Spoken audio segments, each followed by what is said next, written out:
আজকের একটা মাত্র দাবি, আমরা ফারুক হত্যার বিচার চাই।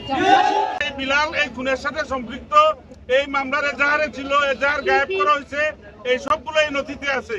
আপনারা বিলালকে এই মামলা অন্তর্ভুক্ত করে নিবিড়ভাবে জিজ্ঞাসাবাদ করুন এবং প্রকাশ্যে যে অস্ত্রবাজি করছে, তার কাছে অস্ত্র ছিল, সেগুলো আপনারা দেখছেন না? তার কাছে আসসালামু আলাইকুম রহমতুল্লাহি ওয়া বারাকাতুহু। সুনামগঞ্জের ছাতকের উত্তর কুরমা ইউপি চেয়ারম্যান ও উপজেলা যুবলীগের সাধারণ সম্পাদক বিল্লাল আহমদের ফাঁসির দাবিতে মানববন্ধন কর্মসূচি পালন করা হয়েছে। ছাতক উপজেলা ও উত্তর কুরমা ইউনিয়নের সর্বস্তরের জনগণের পৃথক ব্যানারে শনিবার বিকেলে সিলেট সুনামগঞ্জ সড়কের জালালপুর এলাকায় এ মানববন্ধন কর্মসূচি পালন করা হয়।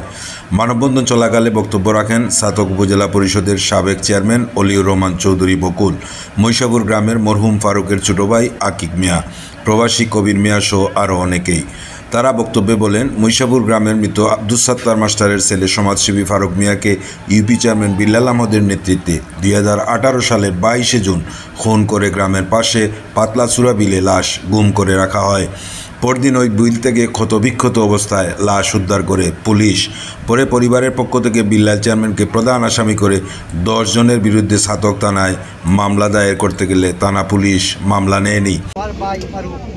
আমার ভাই ফারুককে এই বিল্লালের নেতৃত্বে আমরা ছাত্র গেছি মামলা করার জন্য ছাত্র থানায় মামলা নেই নাই।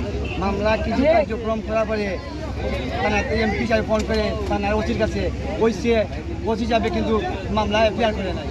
বাদে শেষমেশ আমরা কী করলাম, মামলা নিয়ে ছাত্র নিলাম, সুনাপুর করলাম কোর্টে করার পরে এই মামলা কোর্টের লোকের এফআইআর দিচ্ছে। এফআইআর দেওয়ার সাথে সাথে ছাত্র থানা একজনে গিয়ে বাদী হইয়া উনি এমনি মামলা করছে। আমরা বললাম যে আপনি কেন বাদী হইলেন? না, আমার থানা থেকে হচ্ছে বলছি আমি বাদী দিয়ে মামলা করার জন্য। পরে অসহায় হয়ে নিহত ফারুকের স্ত্রী রেহানা বেগম বাদী হয়ে বিল্লাল চেয়ারম্যানকে প্রধান আসামি করে সুনামগঞ্জ আদালতে একটি মামলা দায়ের করেন। ওই মামলা সিলেট পিবিআইকে তদন্তভার দেওয়া হয়, কিন্তু রহস্যজনক কারণে মামলার প্রধান আসামির নাম বাদ দিয়ে আদালতে তদন্ত প্রতিবেদন দাখিল করে পিবিআই। এরপর বাদী আদালতে নারাজি দিলে ফের মামলাটি তদন্তভার দেওয়া হয় সিআইডিকে। বর্তমানে মামলাটি সিআইডিতে তদন্তাধীন রয়েছে। বক্তারা আরও বলেন, সিলেট শাহফরান রহমতুল্লাহি থানায় নাশকতার একটি মামলায় গেল 3 অক্টোবর সিলেটে র্যাব 9 হাতে গ্রেফতার হয়েছেন চেয়ারম্যান বিল্লাল। ফারুক হত্যা মামলায় তার ফাঁসির দাবি করা হয়। পাশাপাশি তার অনিয়ম দুর্নীতিসহ অস্ত্র উদ্ধারে প্রশাসনের প্রতি জোর দাবি জানানো হয়। বিলালের মাধ্যমে এই ছাতক দুয়ারার মানুষ কেউ রেহাই পায় নাই, মানুষ কেউ রেহাই পায় নাই। করে মানুষকে নির্যাতন দিয়েছে এই বিল্লাল বাহিনী। ঘর থেকে মানুষ ধরে নিয়ে মানুষদেরকে পিটিয়েছে। প্রশাসনের কাছে জোর দাবি জানাই, এই বিল্লালকে রিমান্ডে এনে তার কাছ থেকে গুরুত্বপূর্ণ তথ্য নেও এবং ফারুক হত্যার বিচারকে, ফারুককে যেভাবে হত্যা করে অস্ত্র লুকিয়ে রেখেছে অস্ত্র উদ্ধার করা হোক।